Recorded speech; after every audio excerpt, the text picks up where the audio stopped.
Hello friends, সকালবেলা ঘুম থেকে উঠে সবাই মিলে বসে পড়লাম ঘুগনি আর মুড়ি খেতে। আর মাম্পু এদিকে একা একা খাচ্ছিল। তারপর সবাই মিলে রেডি হয়ে ঠাকুর প্রণাম করে বাড়ির দিকে রওনা দিলাম। মাম্পু এদিকে দোকানের পাশে ফুল লাগিয়ে পোজ দিচ্ছিল ফটো তোলার জন্য। আমরা এদিকে টোটোতে উঠে সাইট সিন দেখতে দেখতে যাচ্ছিলাম আর পেছনে আসছিল দাদারা। তারপর আমরা কুলপি স্টেশনে এসে ট্রেনের জন্য ওয়েট করছিলাম।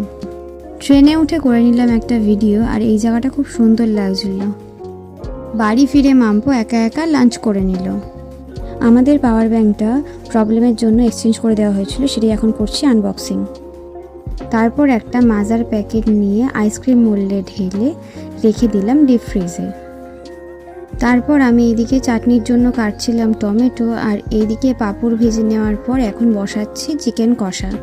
আর অন্যদিকে চাটনিও হয়ে গেছে আর চিকেনটাও কষাচ্ছি। এই ছিল আজকের ভাইয়ের বার্থডে লাঞ্চের মেনু। লাঞ্চ সেরে 2 নম্বর বাড়িতে বানাচ্ছিলাম ভাইয়ের বার্থডে গিফট। তারপর বাড়ি ফিরে খেয়ে নিলাম চা। এই কেকটা সকালবেলা বাড়ি ফেরার সময় কিনে আনা হয়েছিল। এখন আমি করছি আনবক্সিং, আর তারপর ভাইয়ের বার্থডে সেলিব্রেট করা হবে কেক কাট করে। কেকের উপরে যে শোপিসটা আছে এটা ভাইকে আমি গিফট করেছি, সাথে আরও 21 গিফটস।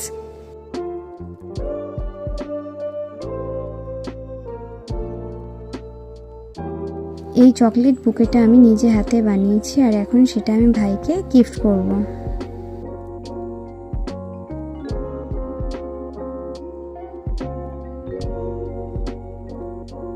ভাই এদিকে মোমবাতি নিভিয়ে করলো কেক কাট। তারপর এক এক করে সবাইকে খাইয়ে দিল। তারপর দেখি আইসক্রিমটা জমে গেছে, তাই বের করে খেয়ে নিলাম। ভাইয়ের এটা ছিল 22 ইয়ার বার্থডে, তাই ওকে আমি 22 গিফটস দিয়েছি। এখানে ছিল টোটাল 19টা গিফটস, আর ওখানে কেক ছিল, একটা রয়্যাল এনফিল্ডের শোপিস ছিল, আর ও যে জামাটা পরেছিল সেটা। টোটাল 22 গিফটস ওকে দেওয়া হয়েছে। গিফটটা যখন বানাচ্ছিলাম তখন তো বেশ ভালোই লাগছিল, কিন্তু এখন খুলতে গিয়ে আমার খুব বিরক্ত লাগছে। ভাই গিফটস আনবক্সিং করতে খুব একটা পছন্দ করে না, তাই আমাকেই বলল এইগুলো সব আলাদা করে দিতে খুলে।